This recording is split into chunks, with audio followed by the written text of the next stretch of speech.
feel like I'm renewed, I'm reborn again. Yeah, it's amazing. It's a gift Walter Ajlouny has been waiting to receive for years. After losing his wife to cancer and struggling with his business during the COVID-19 pandemic, his stable condition got worse. It's been very stressful, and it just put a toll on my kidneys. And all of a sudden my creatinine just kept on going up, and I was getting iller and iller. And I said, I think it's time to start dialysis. No one in his family could give him the gift he desperately needed, a kidney. So they turned to the community. We wrote on the board here, we advertised on Facebook. My daughter-in-law, Shayla, reached out to WBIR as well, and they came and interviewed. New tonight, a father and son's unbreakable bond. That interview aired here on Channel 10. The next day, Natasha Brown unwrapped that story. I was flipping through my phone and on Facebook, and the news article came up, and I watched it, and at one point you said it's in God's hands, and at that point, I felt God just whispered to me, what if it's you? She called UT Medical Center, where Walter was getting treated, to see if she could help. On the phone, Brown found out she and Walter shared the same blood type. Then I knew, and that was it. Like, if God wanted it, it would happen. So I had a lot of peace. You don't have to check all these boxes of like matches and things like that. You need a blood type match, period, full stop. Dr. Denise Rivers works with donors like Brown every day as a transplant nephrologist, alongside surgeon Dr. Oscar Grandes. While he was waiting in the transplant list, we knew that was going to be 3 to 5 years for him to be transplanted, because that's the average time that the patients wait here in Tennessee. It could be years, it could be days. I've had a patient get listed on a Thursday and get a kidney on a Friday, and I've had patients get listed and wait 6-10 years, which is why we really stress living donation and make people understand how important and beneficial it is, because the outcomes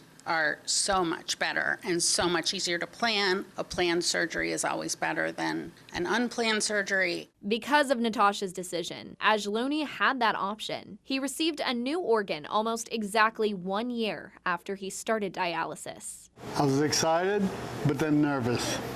Big surgery like that, I think that was my biggest surgery I've had so far.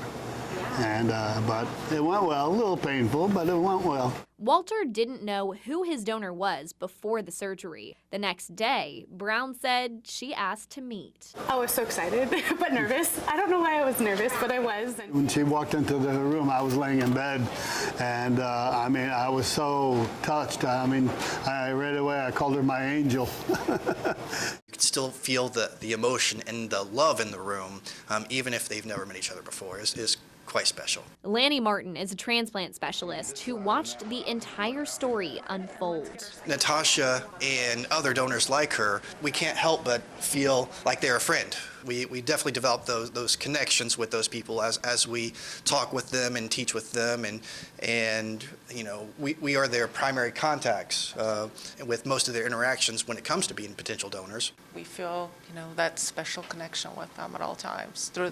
We're there for them throughout the entire journey. And like Lenny said, it is quite a lengthy journey, but very, very worth it. Transplant assistant Monica Montgomery says the impact leaves her speechless. It's just sometimes lack of words, really, truly, that donors wish to donate, that they want to give the ultimate gift to a person either they know or they don't know. So it's really incredible.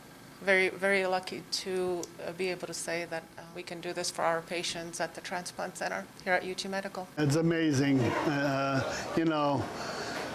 You hear about it, but you really didn't think that really happened. That's a tough choice to donate one of your body parts to somebody you don't know, and it's just amazing.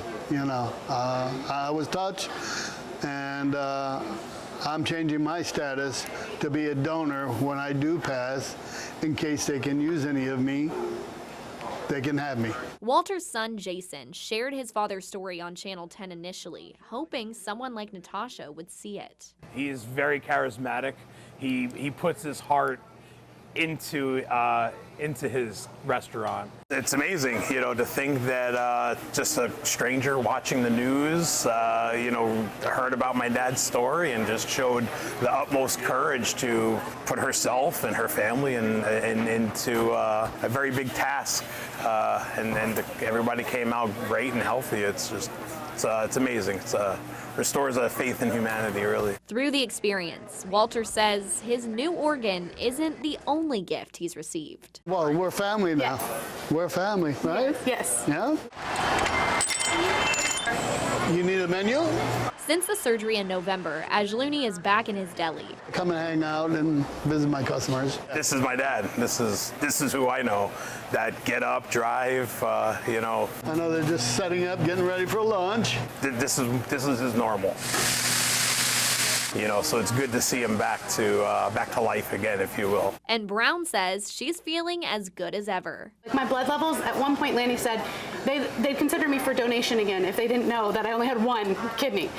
So I'm fine. It's an amazing little organ. From the surgery perspective, nowadays we do these donations with a minimum invasive techniques, with laparoscopic technique or robotic technique. So actually patients, these donors stay only 24 hours in the hospitals and they go home. Our main goal is people to understand we can't do harm to help someone else. So we would never take a kidney from someone at risk. We would never take a kidney from someone who may potentially need a kidney in the future.